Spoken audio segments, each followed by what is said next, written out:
So this sounds pretty bad, and it is. But Earthquaker and Keeley use domestic labor and are better positioned than most to weather increased tariffs. So it's actually worse for many other manufacturers who rely on offshore labor. So today, we are going to try to unpack the impacts of tariffs and give our predictions on what might happen moving forward, both for Quilter products and New Neighbor products, and for the Really for greater the industry. music industry as a whole. Yep. So, yeah, I got to admit, like I was just telling Brian, that I'm a little bit of a deer in the headlights on this one, because when I started talking with the team and kind of sharing some of my thinking for how to talk and what to talk about, and I was getting really broad, and I was getting into even like the impact of the world of musicians, they're listening to it and they're like, my God, this is so depressing that like you shouldn't do this podcast. yeah. And I'm like, right? So, for those of you who may be tuning in for the first time, don't know who we are, my name is Brian New Neighbor. I owned and operated New Neighbor Audio for over 10 years. Now I work with folks here at Quilter as a product designer. Chris, you want to introduce yourself? I'm Chris. Chris Parks, CEO of Quilter Labs. So just so you are aware, we both know quite a bit about the tariff situation, because we both had to deal with this many times.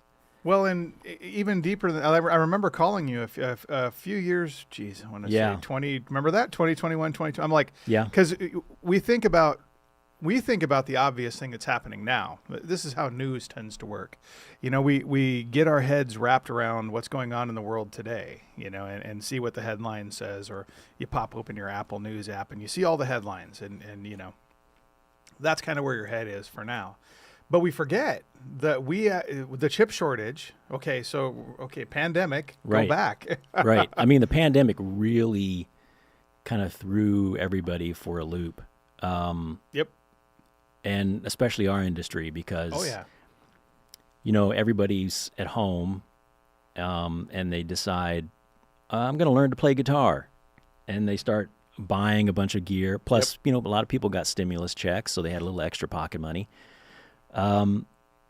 Started buying music gear. Right.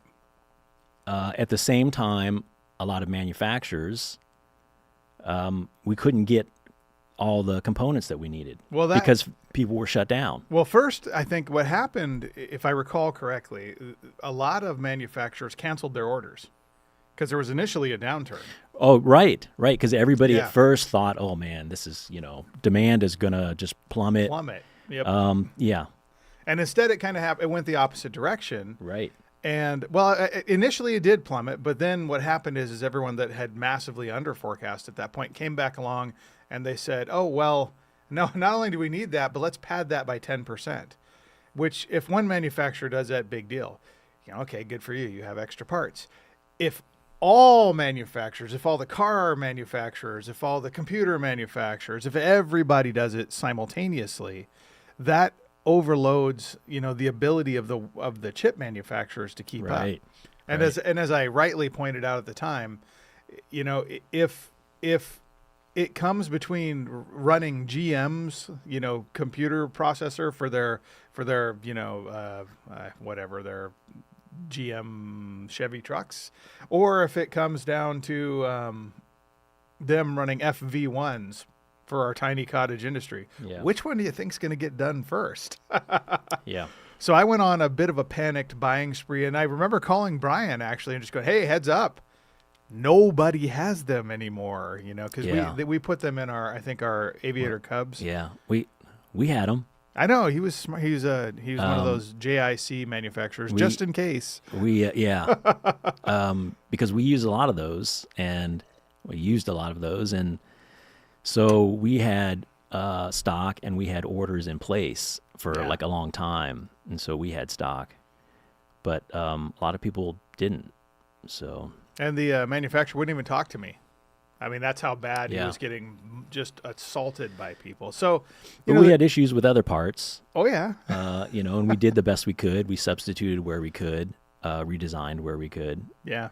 It was the same. I just remember going through this period of absolute uncertainty. I remember calling all my suppliers, and kind of just asking them to, hey, give me a sense of what is going on with your business right now. Are you guys going to make it through this okay? What's kind of the impact for you? And honestly, it was kind of frightening at the time, and because the uncertainty, which I think everybody felt, it wasn't just us, the uncertainty was across the board. But I predicate, the conversation on tariffs with, we've been going through almost over a decade now of terror. I like to call them tariffs. Right. Yeah, because we had tariffs Before all this. right before all this, and I remember that was that affected us and increased our costs.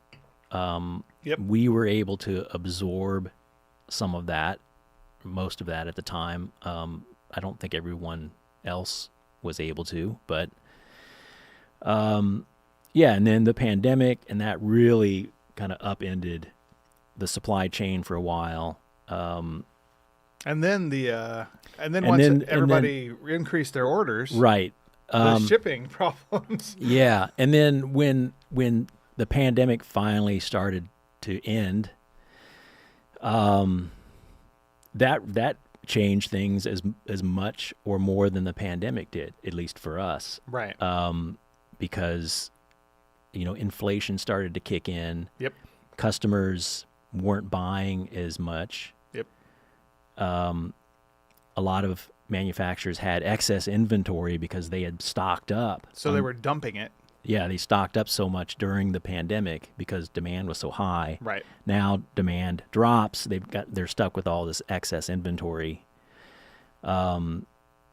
Yeah, and people just weren't buying as much music gear. Well, and the fact of the matter is, as I've had to painfully say just recently, is if people are choosing between gas and groceries and buying a guitar amp or an effects pedal, a new guitar, you're going to get gas and groceries, and your hobbies are going to wait. Yeah. Yeah. Yeah, so in the end, the music industry was left in a pretty weak position. And even now, I think we're still feeling the effects of that. Oh yeah. Before all these tariffs, we're still feeling the effects of it. I mean, we still have inventory from the pandemic. Yeah.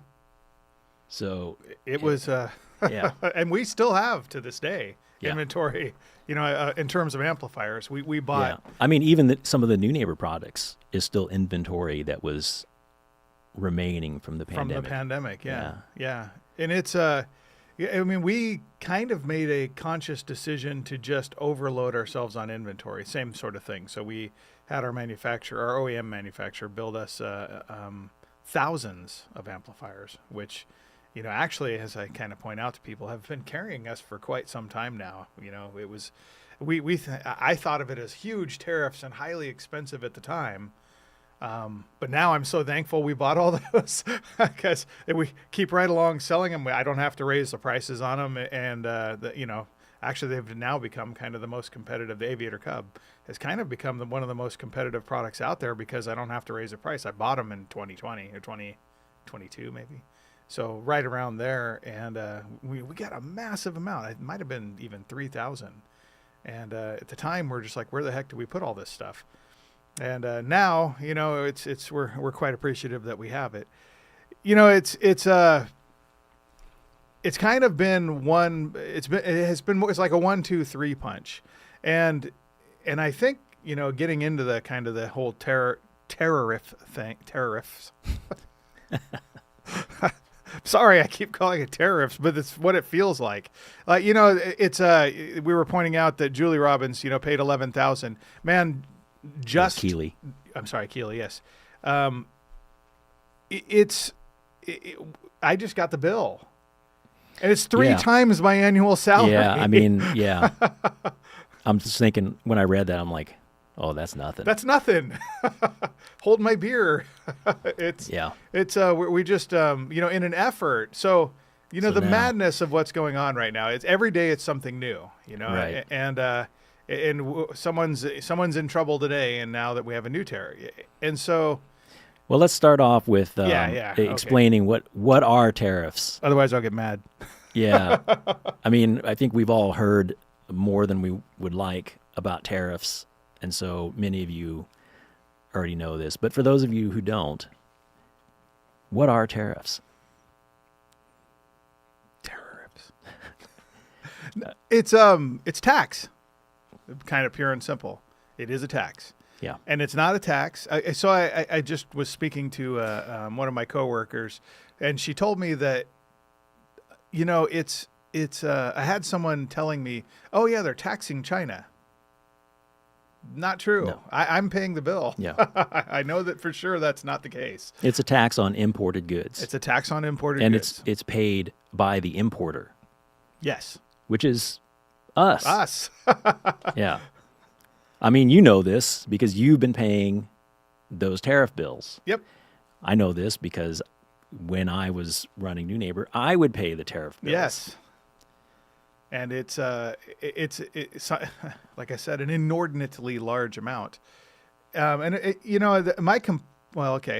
so tariffs are taxes on imported goods, period. I mean, and they're paid by the importer. So your favorite manufacturer, whether it's Earthquaker Devices, whoever it may be, Keeley, any one of us, JHS, all of us collectively, it doesn't. That's, I think, part of the misconception too. Well, if you make your stuff here, like Earthquaker does, like JHS does, like to some extent, we still do the same thing ourselves here. We're still assembling parts here, but the reality is there just are no parts that aren't made offshore at this point. I can't run and get resistors from, over in here in Los Angeles, go run and grab myself some resistors and transistors. If those are made, they're coming from, well, I hate to say it, largely China.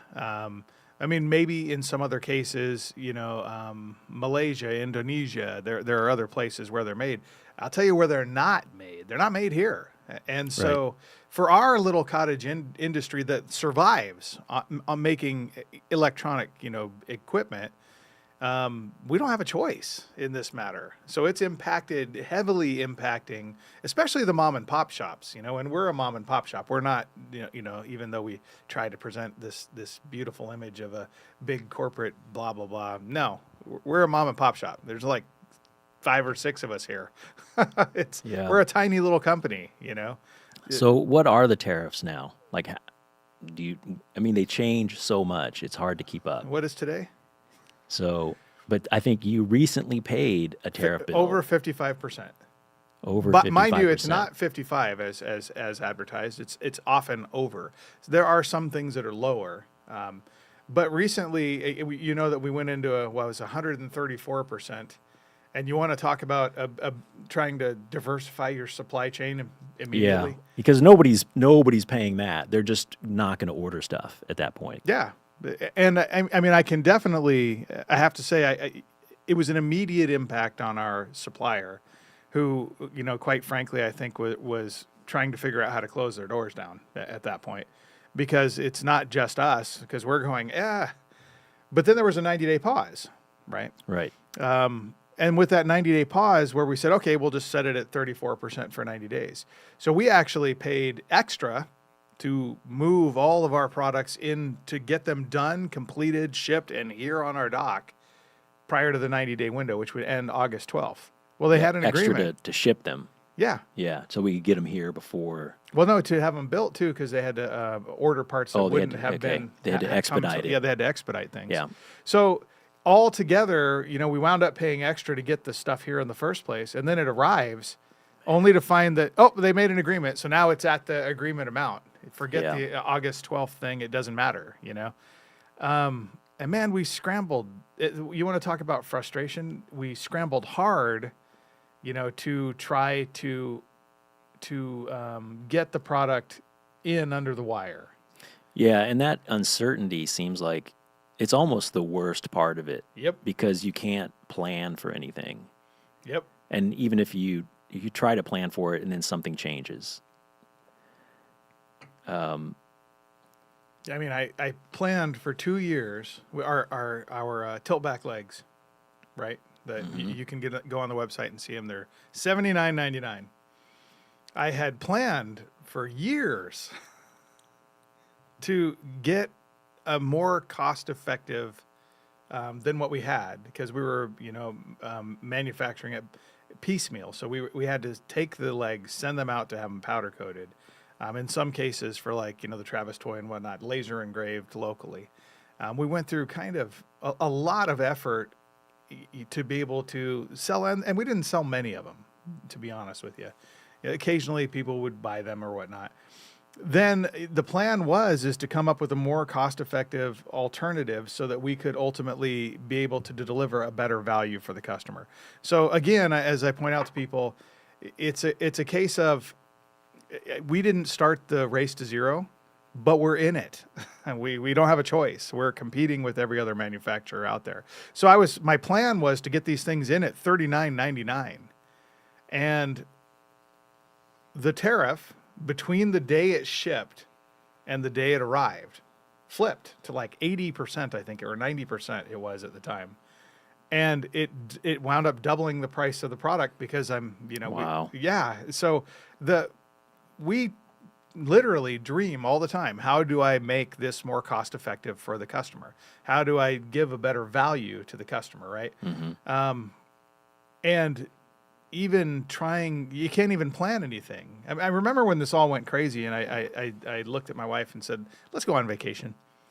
Because I'm like, we just need to wait until the madness stops, until every day there's not a new, because I don't know what to do, and I've spent years trying to figure out how to effectively run, not just even run a business, but to be more of a cost-effective value for our customer. I'm actually, I think, one of the biggest customer advocates. And it's easy to say that, blah, blah, blah, you're running a business and this, that, and the other. But no, really, like we've end-of-lifed products because I go, there's better options than what we sell. So why are we doing it? So we end-of-life it. And, people seem a little befuddled by that. But it's because I care about the customer. I'd rather you get a better deal on something that someone's focused on, than us to make way too much money, but not add much value for you. I obsess over such things. We have to add value. The value to the customer is key. But where's the value between what I was going to do, $39.99 and $79.99, which is what we have to charge for them? And that's with us eating a lot of that tariff. Yeah. Now, there are additional tariffs on steel and aluminum, right? Yeah, we were one of the first. In fact, when we got the legs, we were one of the first people to import, because it happened days before our ship came in. Is that on top of? Yes, Yeah. Section 301 and 302. So this is on top of, and there were no rules for this. So it came in and we had to make it up as we went. We're like, we don't know how to do this. So we had to work frantically, mind you, with our supplier to go, how do we, and we made up and hoped, stick it against the wall, hope it sticks, hoped that they would accept our documentation for it. Because, it was you have to, I think reading through the rules, it was, number one, it was days of work. Mind you, not days of work trying to figure out how to be a better value for the customer. It's days of work trying to figure out how to manage a new rule that got thrown the day before my ship arrived. And they're going to hold up, just so you know, when they hold up an imported shipment, you pay for it. You pay for every day that it sits there. If customs and border, you pay rent. You pay rent. Well, and then if CBP looks at it, you pay them to inspect your goods, which happened to us, I think, 5 times over the last couple of years. To the point where who do I complain to? They're picking every one of our shipments, and it makes me sound a bit like a complainer, and that's part of what, telling everybody yesterday, because God forbid we start talking about the topic of what it's like for musicians today. Oh boy. Oh, we'll get there. But it's impossible. You can't, there's nothing I can plan on, if there's, and talking with Pat Quilter, we're on an ongoing basis going, what do we do? What do we do? What do we do? How do we plan this? Because, like me, like Brian, we're all obsessed with what is the best value to the customer. And you can't answer that for me right now. No one can. And that's why I kind of, almost want to be on permanent vacation, because the vacation was great. I could get away from a moment from the uncertainty of everything. We don't know how to structure our businesses today. We really don't. I don't know how to deliver a better value for the customer, because it might be taken away from me the day before the product arrives. And there's not a thing we can do. We are completely powerless. Mind you, and I'm allowed to have this complaint, this doesn't impact every company, just the small ones, just the little guys. And I say that because when we think about companies that have multiple, locations, so they're an offshore owned company, they're not owned by any company here in the United States, and they're importing, and they have a factory in China, and they have a distribution facility here in America, some sort of company that distributes in the United States. Now you can do your own math in your head and figure out who I'm talking about. There's a few of them. They went from selling a product for $299, and then all the tariffs hit, and then they're selling their price. They've repriced it at $299. How did they do that? Any discerning people out there figure that one out for me? I know, but yeah. Can you explain like numerically what it is they're doing there? Yeah, to do that? Their China division is selling at a loss. They're not even charging the full price of the product. To the American division is what they're doing. Mm-hmm. And now they don't pay the tariffs. Yeah. Or they pay pennies on the dollar. Technically, we have though, to pay the full price. Technically, isn't that illegal? Yeah. So but get the China company to prove it. Yeah. So, but it's not being enforced, and it might actually be hard to find, or impossible. I mean, their cost of goods is we know what our cost of goods are. Yeah. There's no way their cost of goods is that. It's impossible. Right. Unless they're getting a bunch of stuff for free. It's not possible. So they're exploiting a loophole. Yes. Essentially. So for the small manufacturers, for the earthquakers, for the quilters, for the Keeleys, for every last other one of us out there, we are stuck bearing the full burden of this. And I think they estimated it at roughly $110 million in tariffs to MI musical instrument manufacturers is what the thumb in the wind was, and that was for last year. That's $110 million. That was for last year. Yeah, that was for last year. Thumb in the wind. Yeah, it's going to be worse. Thumb in the wind means that you roughly $250 million the prices have increased. Thumb in the wind, to assume that people are still trying to get the same margin. So, how is this going to affect the average buyer of music gear? I mean, keep in mind that most music gear is either manufactured offshore or it's made from offshore components. So virtually everything is going to be affected by this. And so what's the impact? I mean, the first one is going to be that we stymie creativity for sure.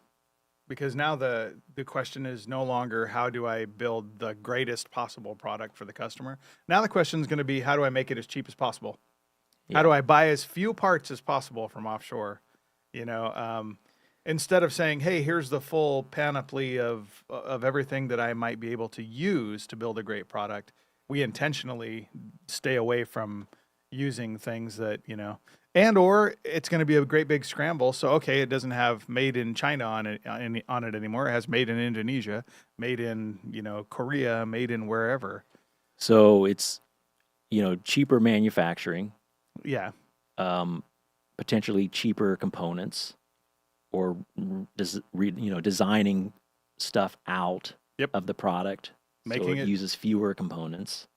and the big players will just move countries left and right. They already Yeah. have in most cases. So moving manufacturing to someplace with lower tariffs Yep. and lower labor costs. And they'll just they'll keep doing it, but for a small company. Remember, there's costs in tooling, things like that it's not as simple as just going, hey, let's build it over there now. You got to rebuild the tool there, or ship the tool there, which is also incredibly expensive. I mean, What? think about a 1,000-pound tool that has to be moved, Yeah. reworked, so it works with the machine there. This isn't an easy thing to do. In fact, it's nearly impossible. So costs are going to go up. Period. I mean, Yeah. quality will decline. I mean, you can't design all of that cost out of a product.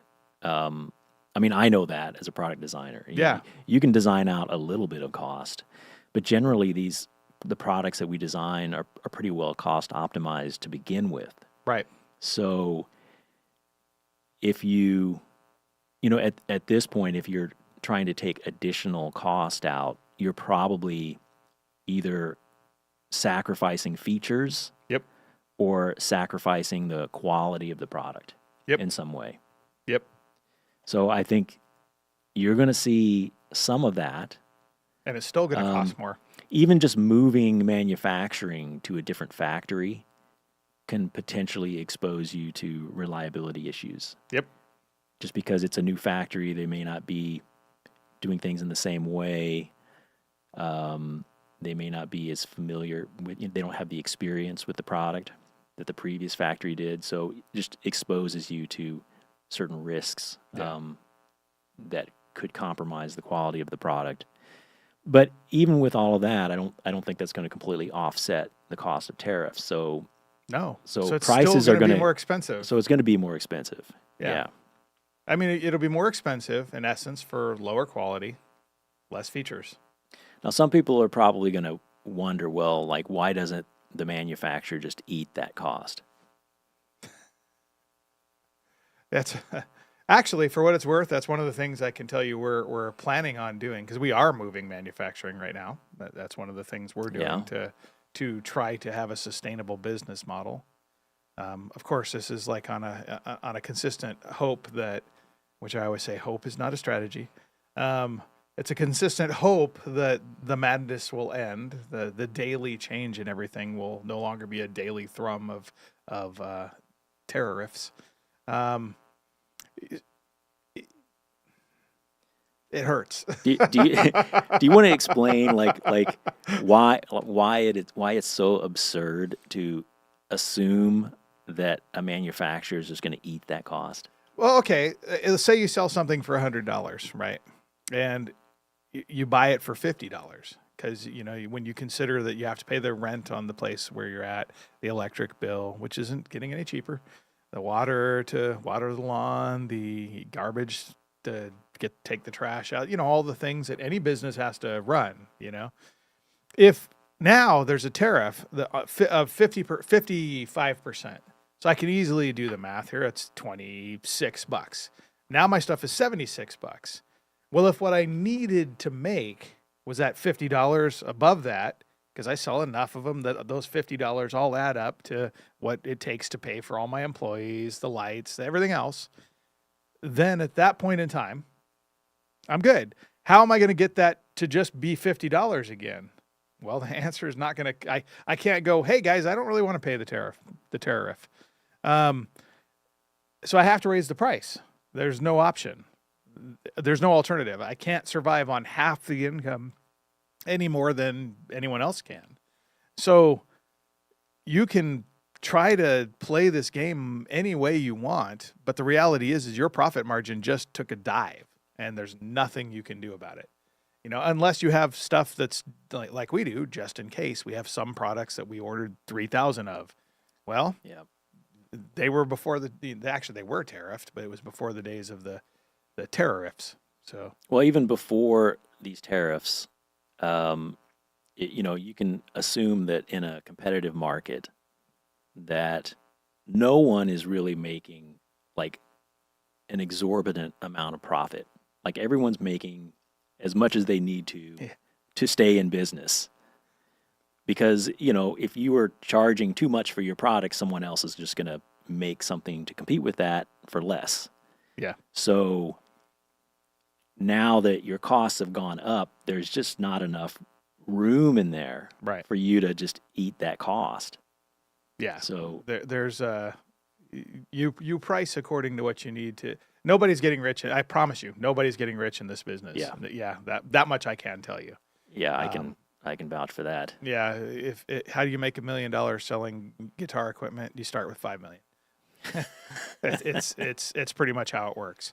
So either it's a case where, and without getting it down the long road of, because I really have to restrain myself here because I get a little hopping mad. At least in part, I'm a musician, and we haven't got a raise since 1968.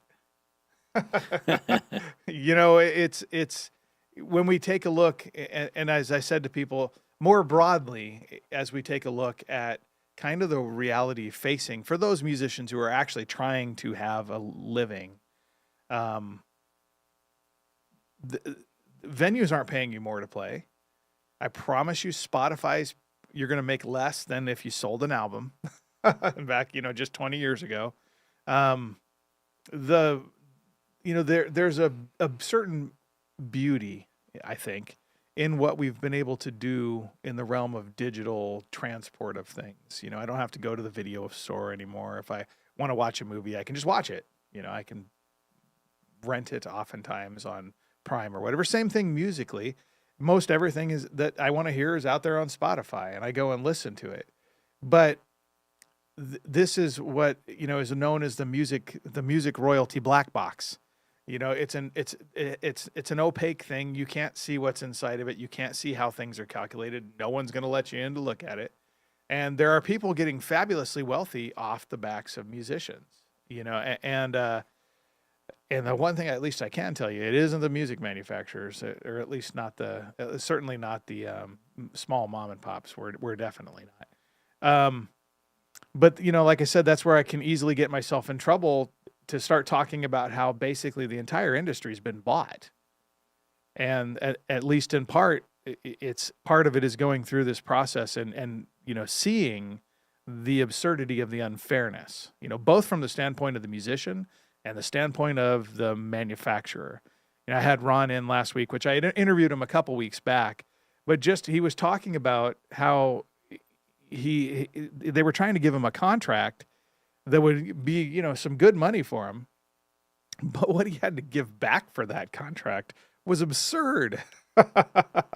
And, it's basically you're giving away all your rights to yourself in perpetuity, that's what it's facing. And so, I kind of shared some of my misgivings with our team here yesterday.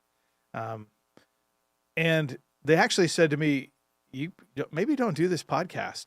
Cause that was really glum, man. That was really dark. But that I think, so I really kind of had to go back and go, is there any like silver lining around all this? Is there any lemonade to be made from the lemons, both for music manufacturers and for musicians? And first off, and maybe that's the important part, start from the standpoint of music still matters. It still is the thing, picking up that instrument and playing it still is the thing that makes you, it makes your soul matter both to you and to everybody else around you. And we were in a parking lot, and I whipped out the guitar and just started playing for people the other day. And you know what? It actually added happiness to being stuck in a blazing hot parking lot, stuck waiting to get into the place we were going to. It still matters. And you know what? Nobody got charged, and I didn't put my hat down. I'm doing okay, so I don't really need to get tips or anything. But it's still the thing that moves hearts and minds, and it's an important thing to remember. And maybe that is the important thing that comes out of all of this. Like I had this idea that of torturing Brian and waxing poetic and going back to the days of Mozart and Beethoven, and they had patrons that built them houses. And I'm like, who cares at the end of the day? There's been so many transitions in music, and they're going to continue to be transitions in music. The thing that matters, is the authenticity, is the beauty of the soul that's making the music.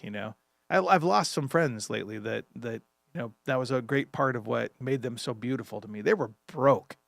I remember one guy calling me one time and just going, yeah, my booking agent keeps sending me from like here to like 800 miles to go play this festival. And then I get there and I make $800. I said, well, how many miles to the gallon do you get in your RV? Shout out to my old buddy Gino, who is no longer with us. And he's like, oh, we get about, I don't know, 13 miles to the gallon. And how much does it cost per gallon to fill that thing? How many gallons does it take to fill that thing up? And we sat and calculated it on the phone. I think I was at Sweetwater at the time, and I was just talking to him. And I said, so here's your rule of thumb. For every mile you travel, you have to make $3. If they can't do that, don't do the gig. Wow. And in 2024, they did a study. 72% of touring musicians lost money doing the tour. $25,000 to $30,000 to tour for 3 to 4 months, right? And they made, on average, $10,000. Wow.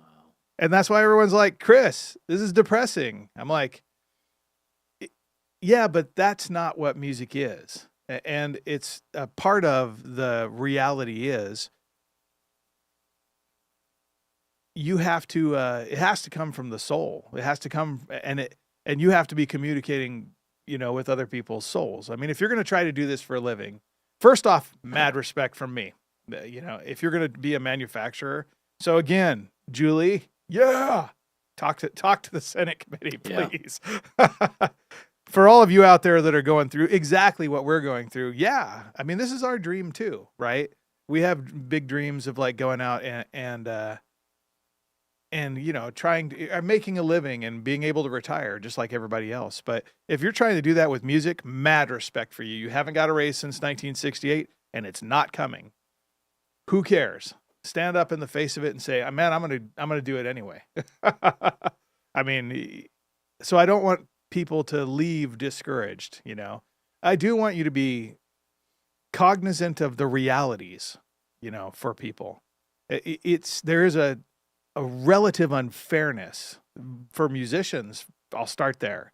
That the whole floor got taken out from underneath them. Everybody was mad at Lars Ulrich. Remember that back in the day of Napster? Because he's like, guys, the music industry is dead. We're all toast. And everybody's like, oh, you're a millionaire. Bite me, dude. Guys, Lars, shout out to Lars. You called it. And it's dead. You can't make a living by coming up with music, not to mention just the oversaturation of it.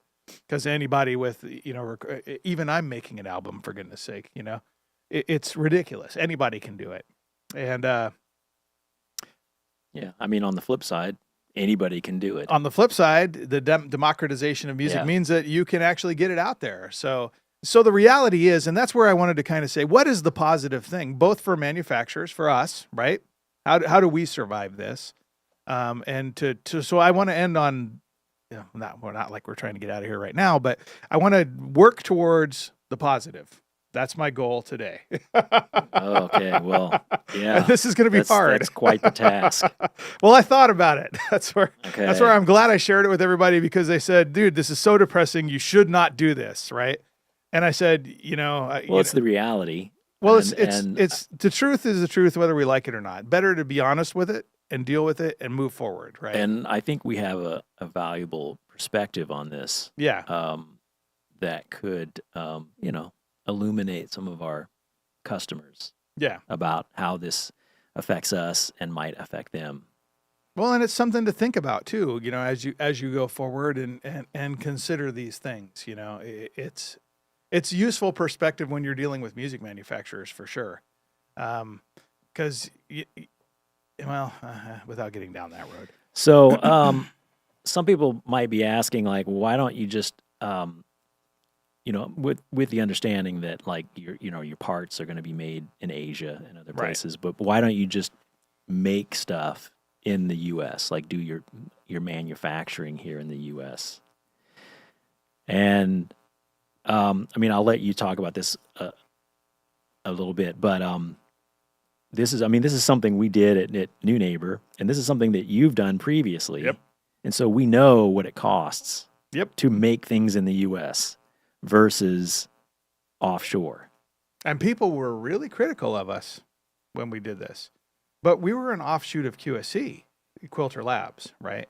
So QSC, we had a special deal with that we would basically get cost plus 10. I guess I can tell the world that right now. Well, I guess I just did. So, so our stuff was manufactured for what QSC made it for, plus 10%. And, which means we weren't paying much at all for manufactured right here in Costa Mesa. So the 101 reverb is an example I use. When it costs so much, but we also had to price according to the market. I could have priced it at $6.99. Nobody would have bought it. I mean, there's a part of me that sometimes it goes, well, maybe we just double the price on everything and see how it goes. No, I know the answer to that because that was what we did initially. Everything was priced according to building it here. All our chassis were made, in Anaheim, I think at the time. And I remember being able to tell people, well, I could drive 45 minutes in any direction and visit any one of my suppliers. Yeah, whatever. Tell me who made those resistors again and capacitors, Chris. Get on that plane, go to China. But the reality is we were with some dealers, we had distributors, which get an extra percentage because they're actually repping your products in the country that they're in. Where I could tell you now, I was putting a $20 bill on the side of every box that we sent out.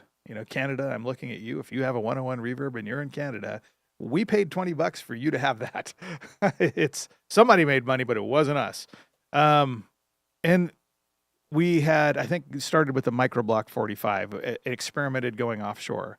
And then we did the 101 reverb, partly because QSC's like, you're selling enough of those guys that, because we did price according to the market. So our margins were slim.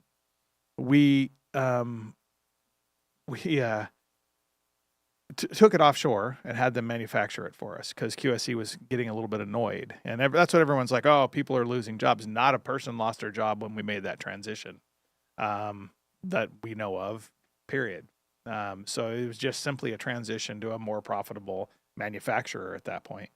And we were then making $100 per amp. Yeah. That was the reality of moving it offshore, Yeah, I don't think most customers really understand how expensive it is to make things in the U.S. relative to, someplace like China or other, not all other Asian countries, but many other Asian countries. I remember when you first saw the costs.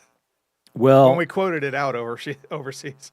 Yeah, it was stunning. Yeah, the difference was stunning. But just to give you kind of a sense, so when a manufacturer says, they label their unit and it'll say made in USA or made in China or whatever. Right. In order to say made in USA, more than 50% of the cost of goods of that product has to be attributed to U.S. sources.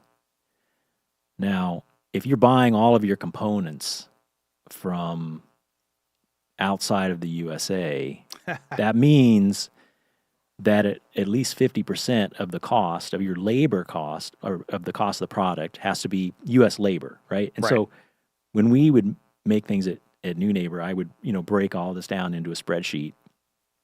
And because so much of our cost was U.S. labor, I could actually say made in USA, even though we were buying virtually all of our components, would come from Asia or other places. Right. But that gives you a sense, over half of the cost of the product was just U.S. labor. Yep. So that's pretty expensive. Right. At the time we felt like, well, it's important to be able to make things in the USA. And, we could price our products accordingly. A lot of people felt like they might have been priced too high. Right. That's a big reason why, But it's hard to compete in a market like that because most customers buy based on price. Yep. right? If you double the price of something and say, oh, but now it's made in the USA, I mean, how many of your customers are still going to buy that product? Not many. I'll tell you. Actually, I did a study working for QSC back in the day. I guess I can say this now. We did what's called conjoint analysis, which was developed by a company known as Sawtooth Technologies, if I recall correctly. And in conjoint analysis, what you do is you do a broad, wide range survey, right? And so we did. We were trying to understand the value of if I recall correctly, the value of every aspect of a product. So what conjoint analysis does, and it's a large scale study. So we have to get like 150,000 people to do the study. So it's a big study, right? And in this case, we were working on power amplifiers at the time. And we did this large scale study. And what they do is they assemble the parts that make up an amplifier, like gain, maybe, and I'm talking power amplifier, not guitar amplifier. So, Neutrik jacks versus, banana plugs versus, power switches. I mean, literally there's not a lot to a power amplifier, but one of the things we wisely put in there was made in the USA versus made in China versus made in Indonesia. The power of conjoint analysis is that it's able to tell you exactly how the customer will behave because you did a big enough study. And I can tell you the actual dollar value that people are willing to pay for made in the USA versus made in China. And the answer was about $49. $49. They would pay $50 more if it was made in the USA. I'm surprised it's that much. Well, and this is on a $600 product. $600 product. Okay, that was my next They'd pay question. 10% more, roughly, for a little under 10, but for the for that difference. They frankly didn't care. So they'd be willing to pay 10% more, but it certainly doesn't cost 10% more. You can't build it for 10% more. It's impossible. Yeah. So to get back to my original question, like why don't we just make things in the USA? You can't. So it's actually cheaper just to pay the tariff now than it is to bring your manufacturing to the U.S. Yes. I mean, that's how much more expensive it is to make things in the U.S. And that's why it's just not going to happen. I mean, that's sort of one of the things that gets brought up. And there's the scale, realistically, the scale of doing such a thing. So if I go back to, again, my QSC days, right? When we take a look at how many millions of dollars and all the expertise spent in developing an SMT production line, a through-hole production line to put in components and parts, we're talking an investment of multiple millions of dollars, right? And that investment in multiple millions of dollars also has to include the fact that you have to have enough space to do it. So you got to get a big building to do this. You have to you have to get the expertise built and crafted and put together, which doesn't happen overnight. We're talking 6 months to a year before you make one thing. Yeah. So invest $25 million and wait for a year to even begin to start making a profit on that. The alternative there is you use contract manufacturing, but then that's, they're going to want to make a profit. You still have the as same well, problem. And so it costs even more. Yes. And so it's more than if you had done it yourself. So your options, no matter which option you choose, the supply chain just isn't really there, realistically speaking. It's just, you can't do that. It's a nice thought, but you're back with the same problem. How much more would you be willing to spend for it? And can we actually make a profit with the margin that's left over from that, right? And the answer is pretty simple. No. So investing millions and millions and millions more, and then what happens if in 3 years a new administration comes along and goes, forget all these tariffs. Yeah. You just lost all those millions of dollars. So who's really going to be willing to, blink first and play that game of chicken? Not me. I wouldn't make that bet. Yeah. So I think we've established that customers are going to see price increases. Yep. And I think we've seen some sort of clever ways in which sellers are communicating those price increases. Right.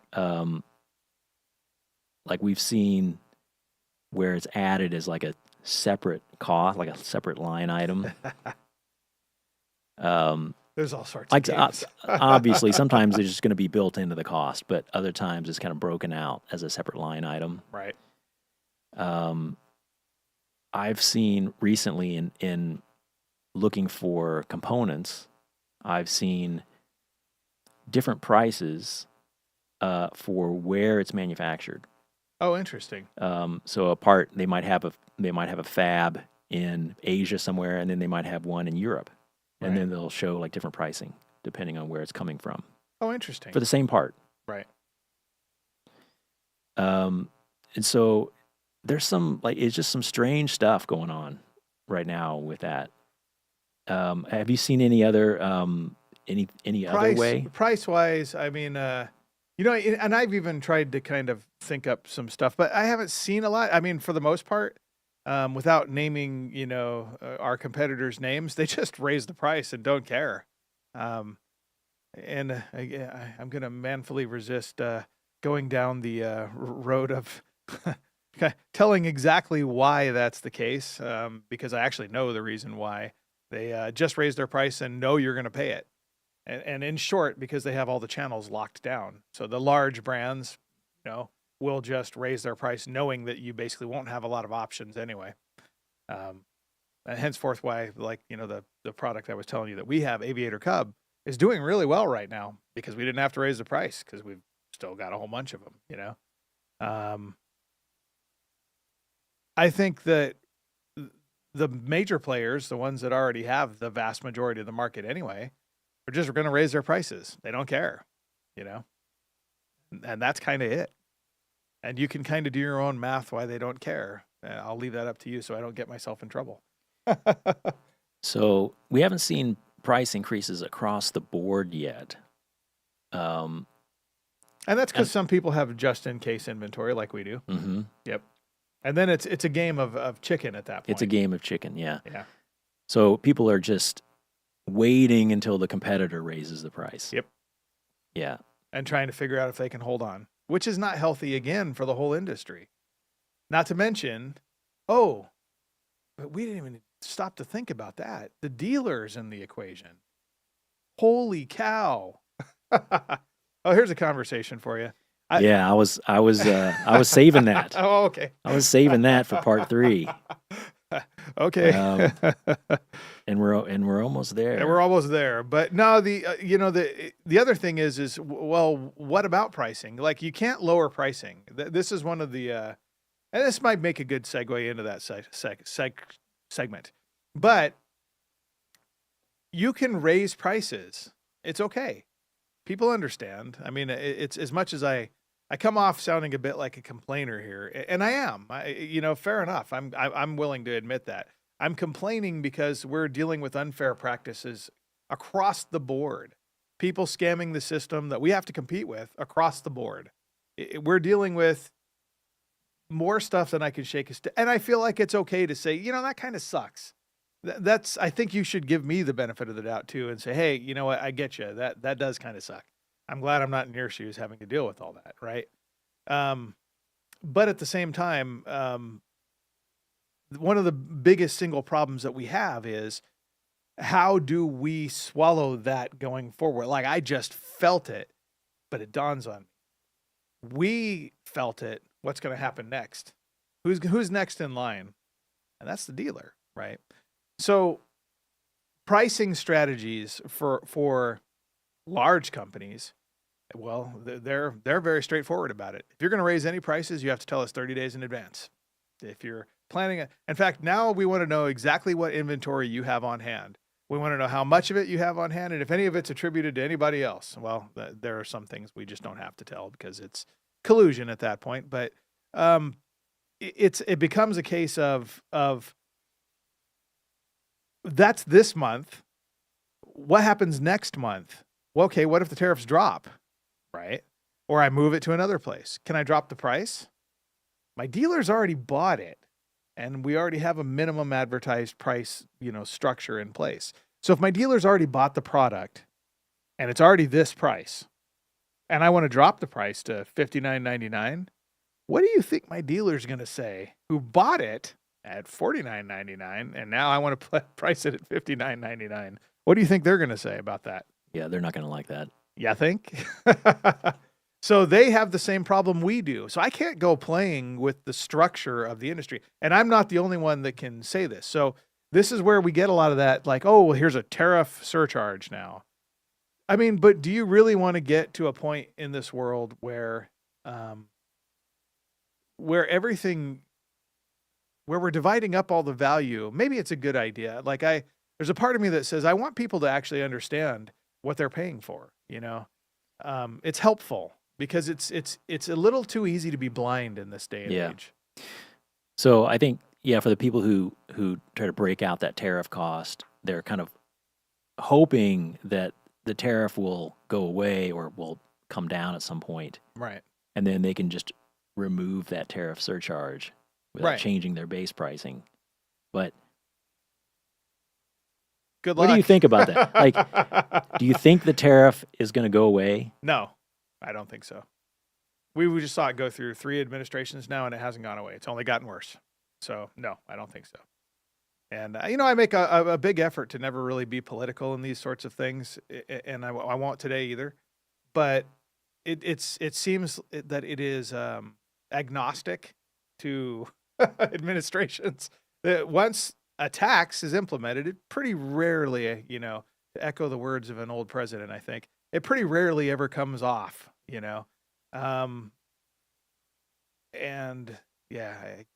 no, it's not going to go away. So if you got a tariff surcharge, might as well just leave it there. It's going to go up, but it ain't going to go down. And the other thing is just trying to play the game of passing that on to, to the, just the tariff itself to the customer. Like I wanted to do that, right?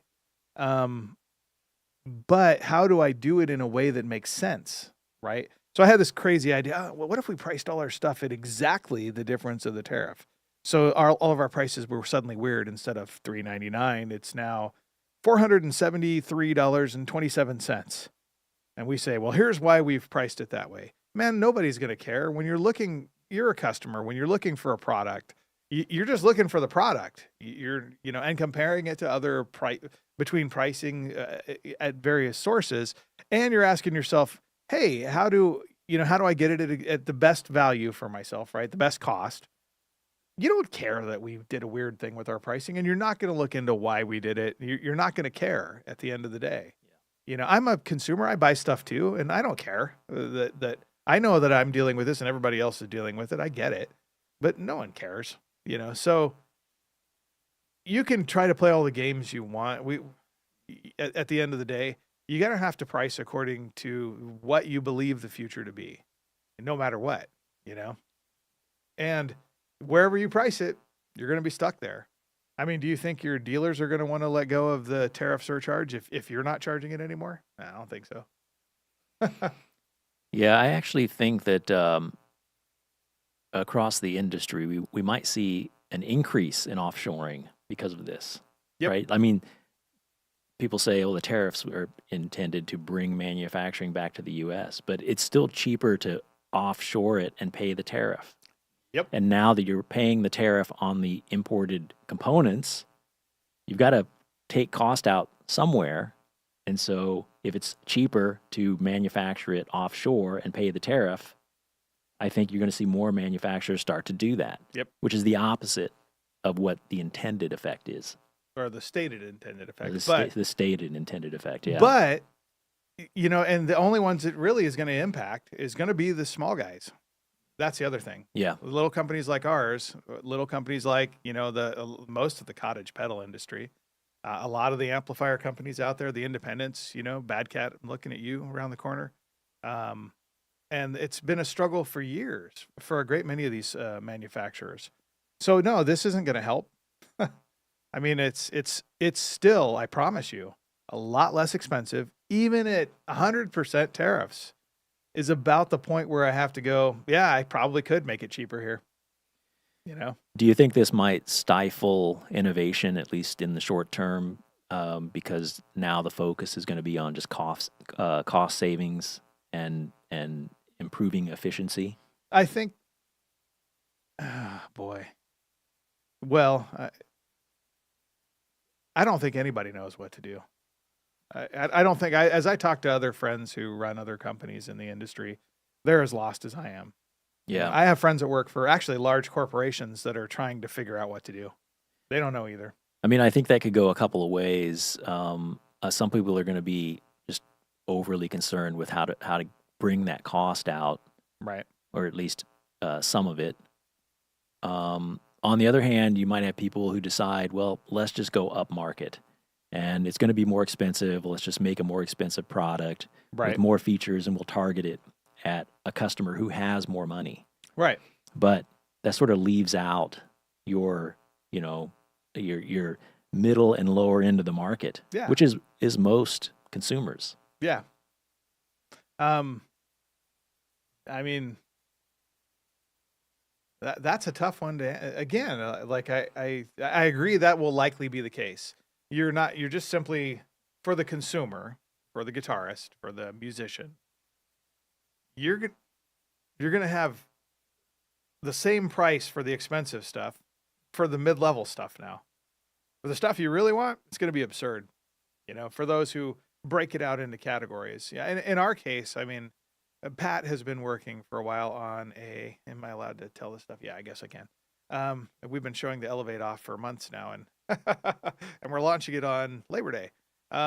But he's been working for months on trying to develop basically something where, and I had to really kind of come back and encourage him, we'll price where we need to price. Don't try to develop the cheapest thing on earth. Our strategy going forward, I think, has to be still to build the best things for the consumer, cost what it costs, and which is to say, don't go crazy and throw everything in the kitchen sink at it, but still do the things that make the product valuable to the customer, But he's been designing a product to try to kind of have an austerity amplifier, basically.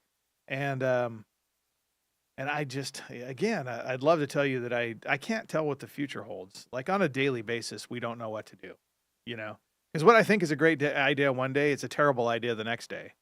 And, we scrambled to get products here and wound up really paying for it, And Now that you've said you can't predict the future, I'm going to ask you more questions about predicting the future. Will dealers be squeezed out as manufacturers shift to direct sales, Okay. Amazon, etc.? Yes. If you like the mom and pop, go visit them quick before they're gone. That's my best thing to.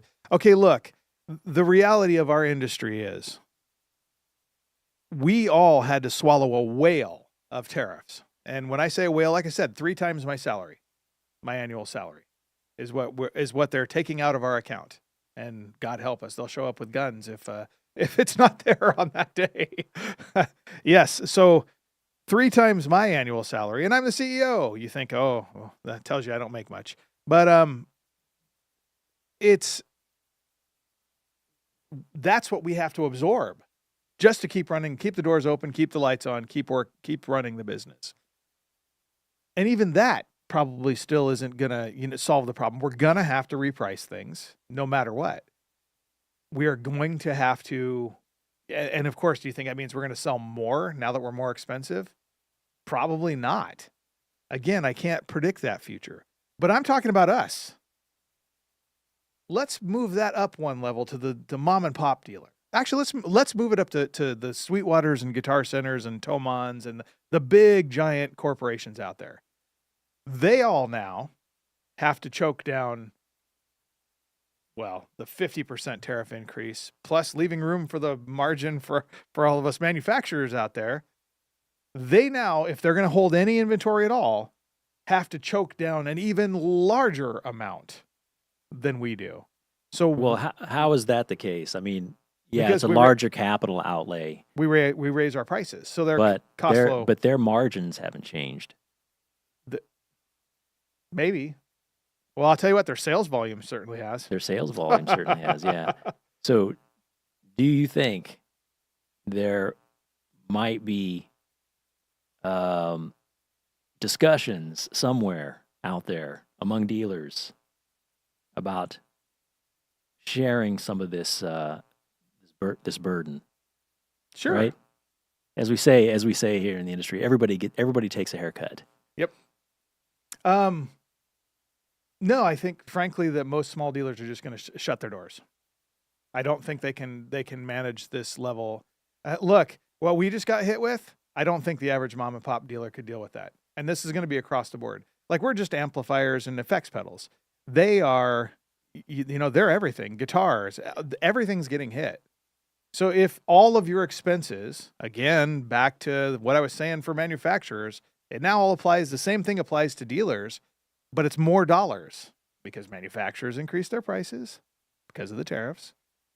That means the dealers are going to pay more than the manufacturers did across all categories. And this is why, like, our larger dealers, like, communicated immediately with us and said, hey, give us the facts on this. Tell us what's going on.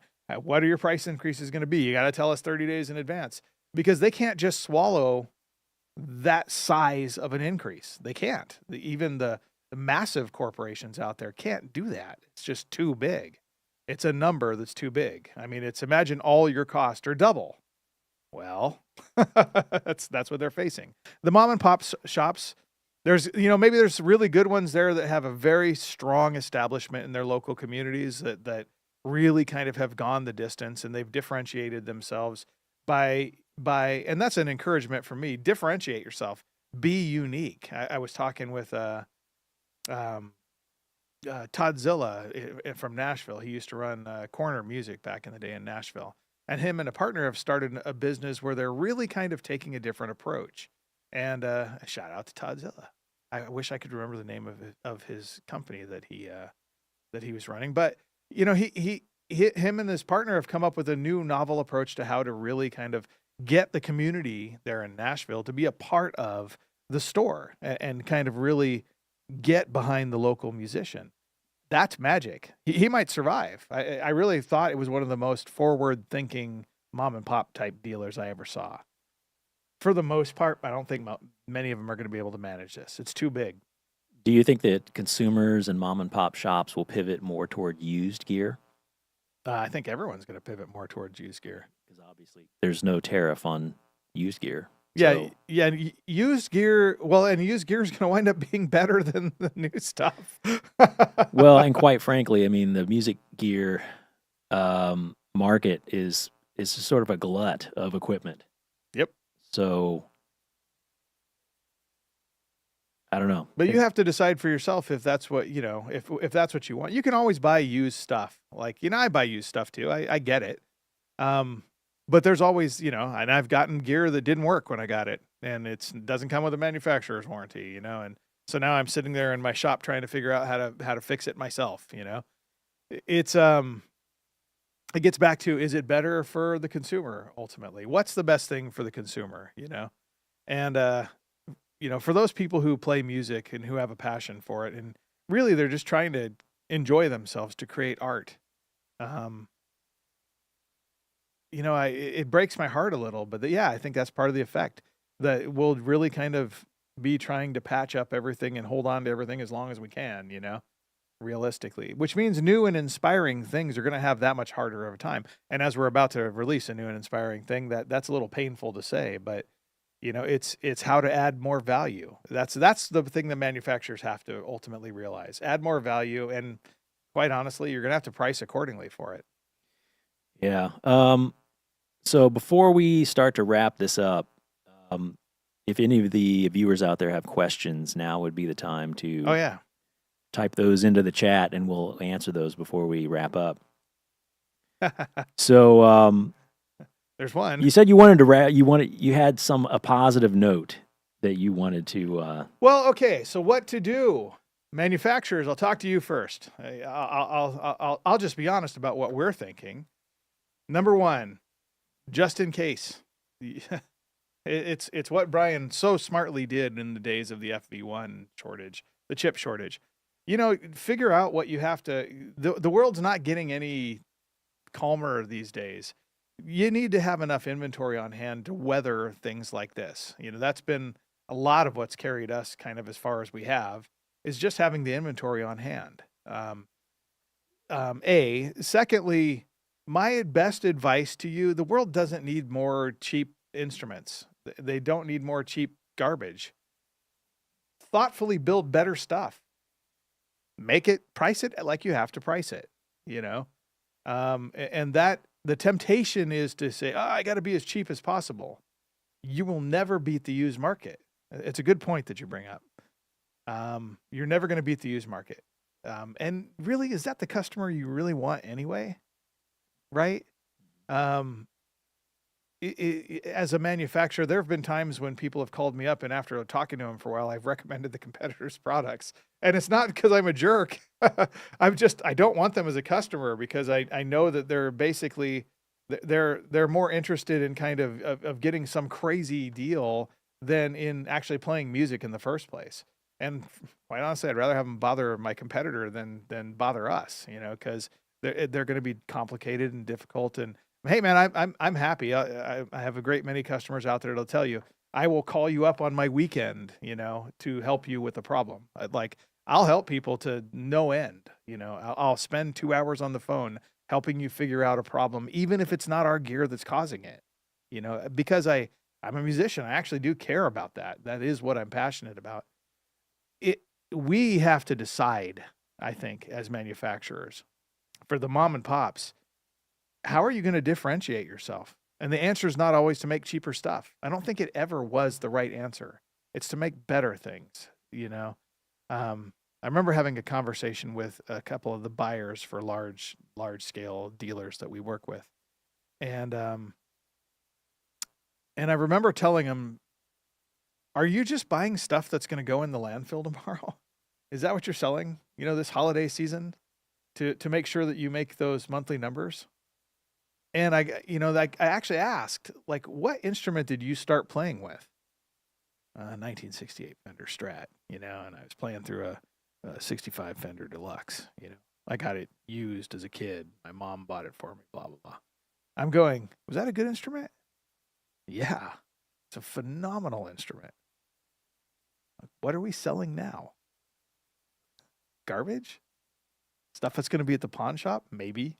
It'll be on Craigslist next week when the kid is bored with it. And there's room for it, but manufacturers, stop.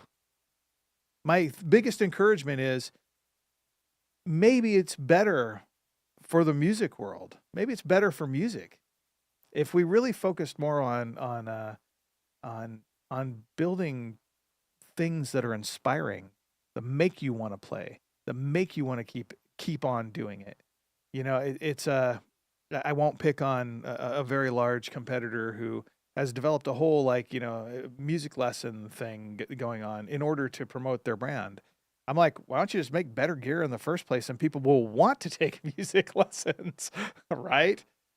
Innovate, don't emulate. I'll borrow their own saying, and then you can figure out who I'm talking about. But do that. Really make it more inspiring. Music should be fun. You remember the feeling you had when you first started playing. That first time you lit into that thing and leaned back into the sound, as Roger Waters says, talking about the Marshall amplifier, you feel it. There's something magic about it. We got to get the magic back, I think. And that is, I think, more important than the dollars. That going to the NAMM Tech Show Awards and seeing them, they had done an update on the software on a product that a company had sold, and they won the NAMM Tech Awards. Meanwhile, there's other new and innovative products that lost. And I'm going, really? I'm like, what's wrong with our industry? Yeah, well, it's the NAMM Tech Awards, so yeah, I'll leave it at that. But it's the same problem with the Grammys, right? It's a question of, ultimately, at the end of the day, how do we inspire the customer more rather than how do we make another dollar? That like I said, if you're really truly passionate about music, then your obsession should be on, how do I make music better? I made that our tagline for a while here, but I realized that was a bad idea because it's not entirely, it's more of an internal tagline. How do we make our decisions in such a way that music is left better when we're done, when we check out finally? How do we do that, right?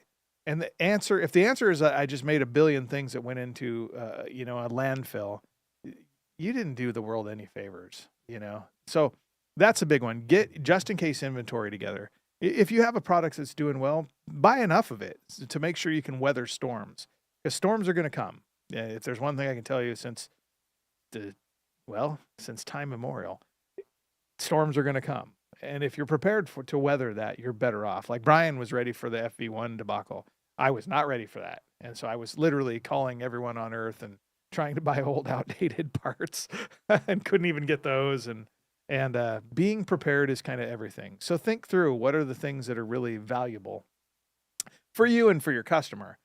Get those things together so that you have a broader strategy for how to do it. Change where you're buying stuff from and have multiple sources. Easy for me to say, that's expensive to do. But, right now, if you just simply moved your products out of China and to another company, Indonesia, Malaysia, there's dozens of other ones, your costs are still relatively where they were a few years back.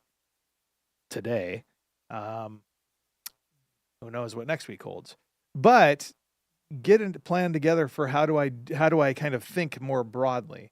I mean, I wish in my heart of hearts, in my dream of dreams, we would actually have more cooperation amongst independent manufacturers.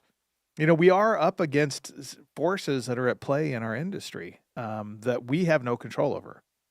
Sometimes, with some of the very large companies, the large manufacturers have a budget that they're allowed to tell the dealer what they sell. Not the other way around. The buyer doesn't even have a say in it, right? And that's weird to me, but it dawns on me that the thing that the buyer does have a say in is a tiny sliver of what actually gets sold in the marketplace.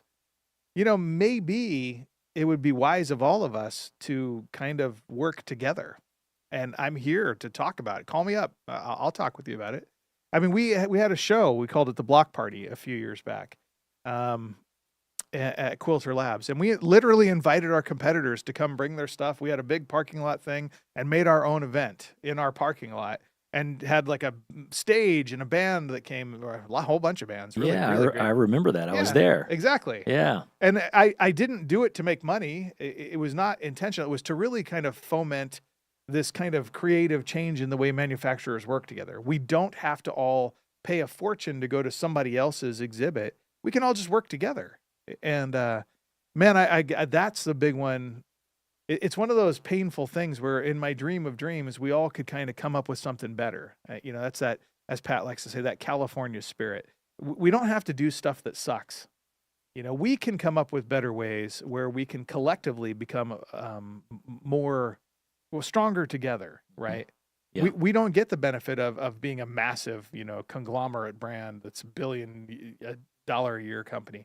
But if we work together, collectively, we are that, and then some, And I think we also have the benefit of having kind of the more, because we have to try harder, You know all too well how painful it is to have to juggle everything that you're doing in terms of development and running a business. Yeah. What if we didn't have to do that, right? So. And that's a long, long conversation, but that's, I think, what smaller manufacturers like us really kind of need to do is kind of plan yourself out. How are you going to source your things? How are you going to work together with other manufacturers? Dude, one of the coolest things is Josh Scott. He got a Quilter amp and he went on ad nauseum, for a whole episode about how great this amplifier was. He didn't have to do that. And I'll go on infinitely about how cool his stuff. I got a whole bunch of JHS pedals, back in the room behind me here. They're great, yeah, man. Thank you for that, by the way. It actually really made a difference for us. People were buying stuff like crazy after that. Thanks, Josh. That's cool. And, I'm just as happy to talk about other people's stuff. And I think we all kind of collectively need to work together. And it's easy for me to say, and I recognize it's hard to do, right? but we are all a little bit of a slave currently to the system that we're in. And I've never liked that. I've always wanted to bust out of that. And why are we doing this nonsense? Here I am showing up 50 years after the industry's established something going, why are we doing this? Like an idiot. But I'm always that eternal optimist trying to make lemonade out of lemons, So, would you like to make one bold prediction for the industry's future? And not one that won't get me in trouble. If I had to make one bold prediction, wow.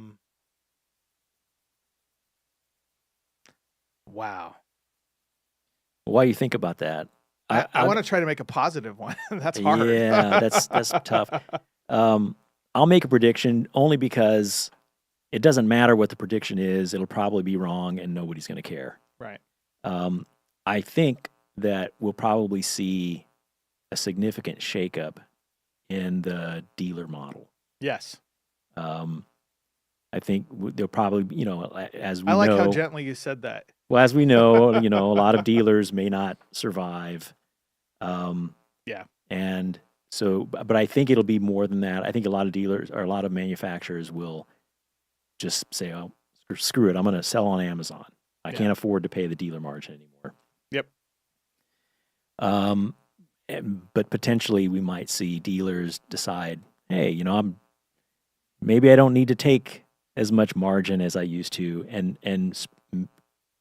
work out an agreement that's a little more equitable with manufacturers, so they're not taking the entire burden of that margin. Well, economics, the margin loss, I guess. Yeah, economics wise, the other thing I'll predict is a lot of independent companies will just go direct only in the future, and just try to step right over the fray. We're not in an age where dealers, it's I'm going to get myself in trouble. See, well, it's not unprecedented. It's not that dealers don't add value; they do. It's just that the reality of the scale of how awareness is generated has drastically changed. So it used to be, we go back in time. I can do a lot of these. We go back in time, but since ages and ages ago, you have to go buy something at a dealer, and that's where you find out about it. I mean, forget just music for a second. You want to buy new clothes, you got to go to the mall, right? That's where you're going to find out about them, because you can walk shop by shop, dealer by dealer, and see all the new stuff. You don't have to do that anymore. You can get on TikTok, you can get on Instagram and see, oh, dude, that's a cool shirt right there. I want to get one of those shirts, It just happened to me the other day. And I'm like, I want one of those. Those are cool. Yeah, and I mean, with Amazon, free shipping, free returns. Yeah. So it's almost like you can just try it out for free. Well, and so of course, in 2012, there was a study done that basically showed that was a trend that was increasing. And McKinsey did a study in 2021 that said 80 to 90% of consumers tried a new purchasing method and said they're not going to go back to the old way. Yeah. So that's not even a prediction. That's a reality. This has been the trend for several years. Yeah. And so over the last decade, the tariffs may just be something that pushes our industry further in that direction. Well, and then I think you'll see manufacturers basically deciding to no longer support the dealer model. Because I mean, we've been largely lucky, that we've had really great dealers whom we love working with. And there's my easy out. And that's true, actually. I do. In fact, over the next month, I'm going to go see most of our dealers and at least the ones I can get relatively easy access to and go just say hi and check it out. But the value proposition has changed. And I think that for the manufacturers of music equipment, because we have the same problem that everybody has. How do you find out about our stuff? It's the same problem musicians have. Okay, you wrote an album. Good job. How on earth is anyone going to find out you wrote that album? Yeah. Come talk if you've got ideas, by all means, post it in the comments below. And I'm dying to know how to get the world to see through the giant malaise of noise that's out there, right? How do you differentiate yourself in any way, shape, or form that anyone even cares, right? This is what us manufacturers have to do, just like musicians. And then the dealer cashes in on that. They're not out there clanging our cymbal, I promise you. They're cashing in on the fact that we've been, talking with, trusted influential opinion leaders. Oh, I'm sorry. The world knows those as content creators. And I have a name for them because I think what they do is actually more valuable than just creating content or influencing people. Trusted influential opinion leaders who have developed audiences who trust them for good reason, because they do really great stuff. How do we find a way to either work with the dealers to make that a really fair and equitable arrangement, right? In my opinion, the manufacturer has to go out and find all the customers that then just go buy it from the dealer. And so the whole value proposition of the dealer and I know that sounds dim for dealers out there. You're looking at me going, hey man, we have a huge value. I know everybody in my community. Good. That's the dealer I'm hoping for. But my real life experience has shown that we have to do all the marketing. We have to do all the lifting. Nothing new about that, I suppose. But I'm just saying, if you're doing all the marketing, how long does it take for a manufacturer to go, hey, you know what? I'm just going to go direct. Why not? Then I get basically all the market. Then I can actually price my things lower than everybody. And the only place you can buy them from is directly from the website. Well, I think most manufacturers would prefer to sell through dealers, but just simply can't afford to. That too. I mean, the market will only bear so much as far as the retail price. Yeah. So you can't just charge more for something, to absorb that dealer margin. So right. When something like this happens and your costs go up, that's sort of one of the first things you might look at as a way to actually be able to still sell at the price where a customer will buy it. Yeah. And still make a little bit of money off of it. Well, and that's just it. It's definitely, I think in some respects, you got to get kind of used to the idea you're not going to make as much money. That's the reality for everybody. Yeah. So we're all going to have more money flowing through the channel, but we're not making much of it. It's I'd love to say there's some genius way around that. Nah. Well, on that note, let's go to the Q&A. And ask more questions. Feel free. We'll do our best to answer them if you put them in now. So Ian asks, what is who trying to achieve with this? Seems like nobody wants it. Will there be any businesses left standing? Who is who? I don't know. I think this is a political thing, and I Oh, okay. I have political persuasions that I tend to, you can't be right in this world. Things are a little too, it's a moment of honesty here. I think things have been a little too heated for a little too long. And we've kind of lived in a world where people hate each other over perceived ideologies. Yeah, we're going to stay out of politics. And we're going to stay out of politics. And that's part of why. Like, I personally just don't, I just kind of have a general policy of loving and caring for people. And I always kind of have. It's just in my nature. Yeah. I mean, we've seen this a trend where customers want the businesses that they purchase from to take a stand. Yeah. It's a bad idea on political things and stuff like that. And I personally think that's a terrible idea because you do not represent, like, as a spokesperson for the company, whoever that is, whether it's an owner, a CEO, whoever, they do not represent all of the people in that company. That's absolutely right. Those people may have different views. So that's why I think that businesses should stay out of politics and should not express a view on it. I remember a period there and I was being strongly encouraged to take a stand and get on the right side of history about this or about that. Man, I have my opinions, I'll tell you right now. But I also will tell you that those are my opinions. And I have plenty of friends that have different opinions. And I think what we all got to do is talk.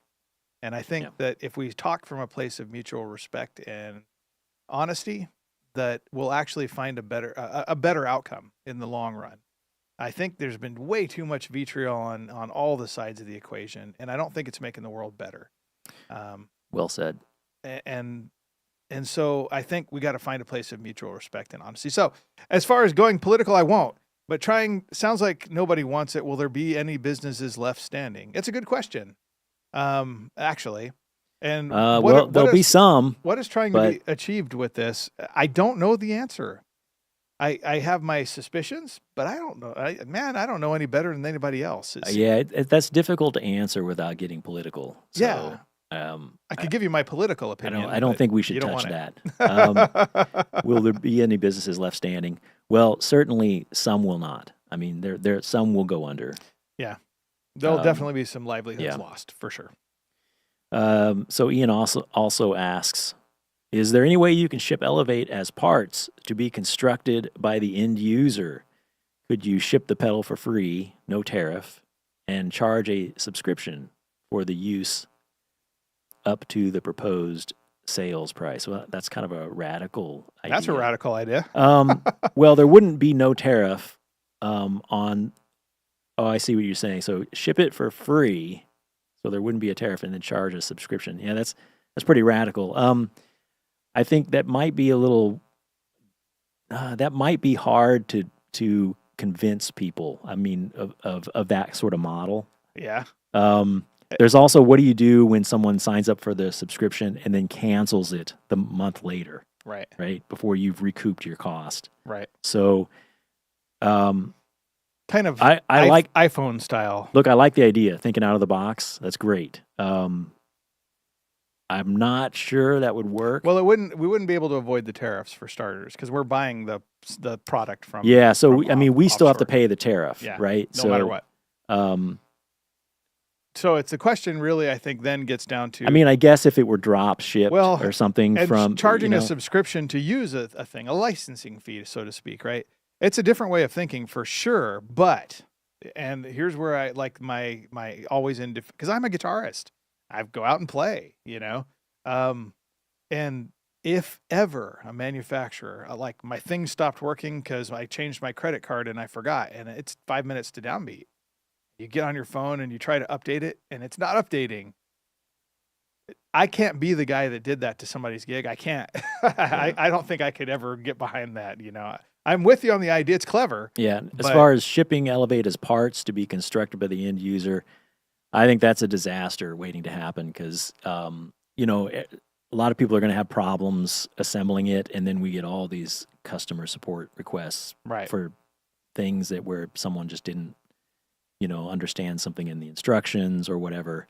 And then you have to worry about like who accepts the liability if something gets put together wrong and it breaks the unit. How do you warranty things? How do you warranty it? Yeah, it opens up Pandora's box there. Yeah, and then I mean the only way that we could avoid, you can't really avoid the tariffs and stuff like that. It could be drop shipped from our manufacturer overseas. Right. But even then, if you say, oh, this is a no-cost item, CBP is going to say, no, it's not. It has a certain value. Yes. Right? It doesn't matter what you charge for it. What matters is what is it, the actual value of the item. Yep. So they're going to want a value assigned to it, and we're going to have to pay that tariff. So there's really no way around paying the tariff. And then there's, additional stack tariffs, Section 301, 302, where you have to actually come up with the total amount of a given thing, aluminum, copper, and it's, believe me, it's a headache for manufacturers to have to sometimes, because you're like, I don't know, like a pent chassis, it's about how, and where was it manufactured, and by the way, Ian, thank you for that. I love the idea of trying to think of something different. Yeah, love it. I love it. I love it when people come up with stuff, trying to help us and come up with crazy ideas. I love crazy ideas. I love it too. I believe me, I dream them up all the time, and sometimes they're terrible. but most of the time, at least we're thinking. We're like saying, hey, how do we? I mean, my biggest question ultimately comes back to how do we? And this is why I'm a little. My very first thing I think is, what about the guitarist? I am a guitarist, and I've had, not to pick on other competitors, I had like a product that was like the highest end of like digital, like digital workbox station modeler or whatever have you, right?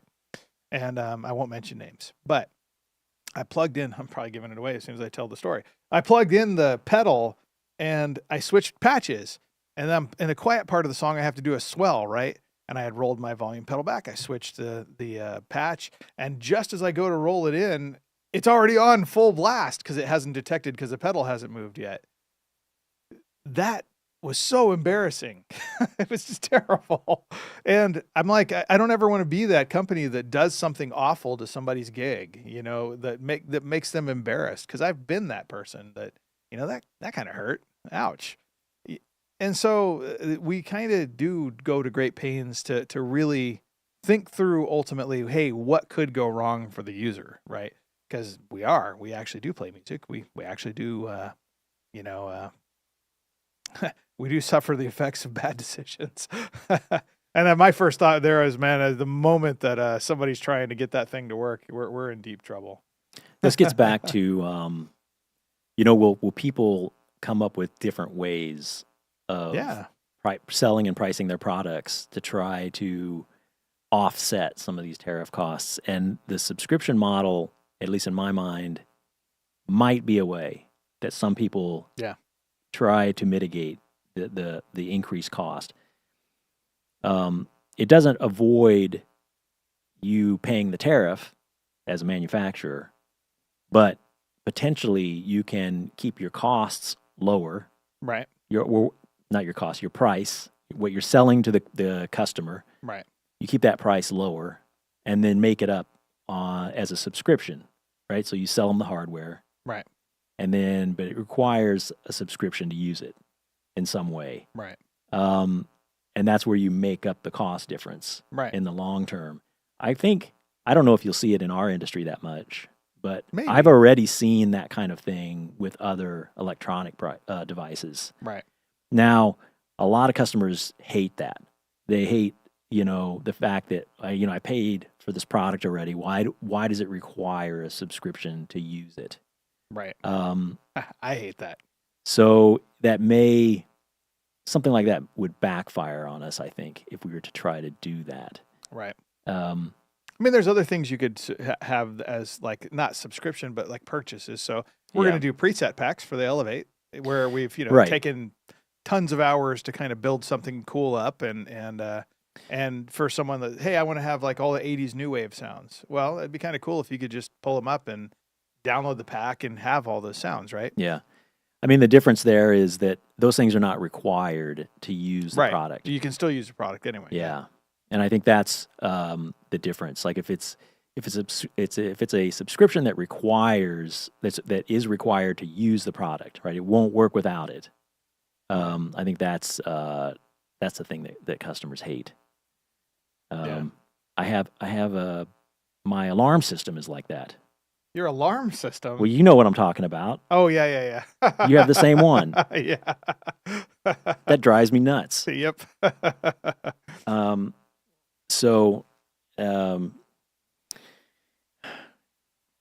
guess that's it for the questions, right? Has anybody got anything else? I think Ian just noted that several companies famously taking existing functionality away and putting them behind paywalls. Yep. It's super unpopular. Yep.